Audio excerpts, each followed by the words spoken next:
welcome back. This is Rocked Up Frocks, where I take vintage and pre-loved clothes and give them a makeover. And today I'm here with my friend Flick, and we are going to upcycle this, which is my year 10 formal dress from 2002. Oh my God. Wow. So it's very typical of that era, yes, isn't it? So definitely. we've got this gorgeous shop fabric. It's a red and purple shop bodice, and then there's the skirt, and then there was this. Did you wear that as a wrap with it? I did. I just had it over shoulders. Yeah. So we are going to take this and turn it into a kind of burlesque inspired punk princess outfit. Yes. So the first plan is to take the bodice. We're going to take the zip out and make it lace up back, and then we're going to embellish it with one of my black skull motifs, and we're going to use some black beaded lace as well. And then we're going to transform the skirt and the wrap into a bustle to wear on the back of the corset. I'm going to add some lace through this. I'm going to add some black tulle to it as well. And then Flick's going to wear it with a pair of black lacy crochet lace shorts and boots and a big headpiece for my charity fashion show at Sweet Charity on Sunday.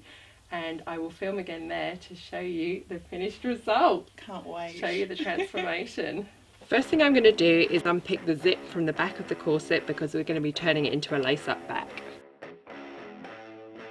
Now the zip's out, I need to add some boning to the back of the corset because there's no boning at the centre back at the minute. So what I'm going to do is I'm going to take some black satin, and I'm using black because I'm going to add a lot of black embellishments on the outside.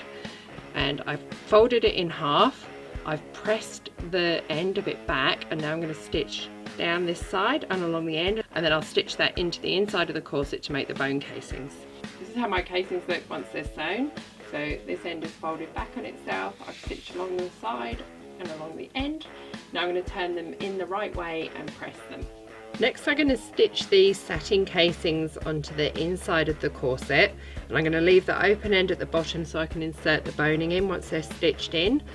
Then I'm going to add eyelets. I've got another video that shows in detail how to do this part, and I'll link that above and in the description.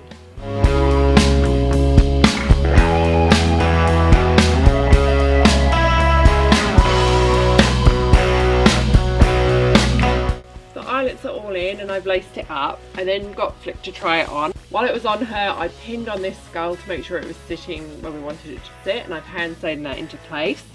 Next, I'm going to add some of this black beaded lace to it. So I'm going to start cutting it out and pinning it on, and then I'm going to hand sew it into place. And I've got a video to show you how to cut an applique lace, which I'll link above and in the description as well. To turn the skirt and wrap into the bustle, the first thing I'm going to do is take out the zip and the button and stitch that up. Cut out the lining just to reduce the bulk and weight a little bit, and then I'm just going to stitch the hem together along the bottom just so it doesn't come open, because we don't want to see that colour inside it.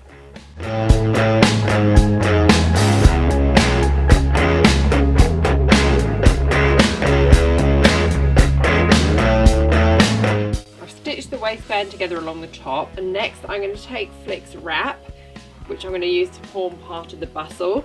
So I'm going to take the wrap. This side is longer than the skirt and this side is shorter. I'm going to pin the edges either side of the edges of the waistband like that, and then I'm going to gather this excess and stitch it into place. Then I'm going to cut a layer of black tulle, which I'll then gather and stitch as well, and then this shorter part will fold back over on itself, and then I'm going to add more black tulle on top of that.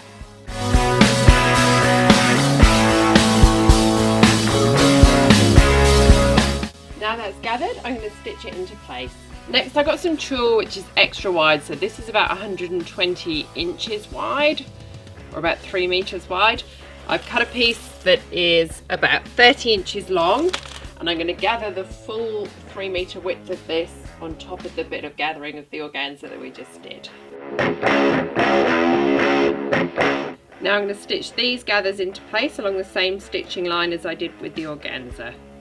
Now that's stitched in place, I can flip the other end of the organza down, and you can see we're starting to get a triple layer bustle going on with the tulle in the middle.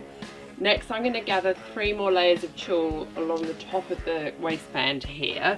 So I've cut 3 more pieces of tulle, the full width of the wide tulle. These are 15, 12 and 9 inches long. The first thing I'm going to do is stitch all 3 layers together on the top, with the shortest one on top and the longest one on the bottom. Now the 3 pieces of tulle are sewn together, I can treat them as one layer, and I'm going to pin, gather and stitch them above the organza on here. Now all the layers are on, I'm just going to finish the top of the bustle with some of the same lace that we added to the corset. I'm just going to pin this where I want it and then hand sew it into place. I'm not going to add any fastenings to the back of the bustle, but you can add hooks and eyes or press studs, and then the other half in the corresponding place in the back of your corset. But I'm just going to put this on with safety pins, so Flick's got it to use on other things as well. Lastly, I'm just going to add some crystals to the skull to make it sparkle like the lace we've used, using my usual method, using gemstone glue, curved tweezers and a cocktail stick to put the glue on with.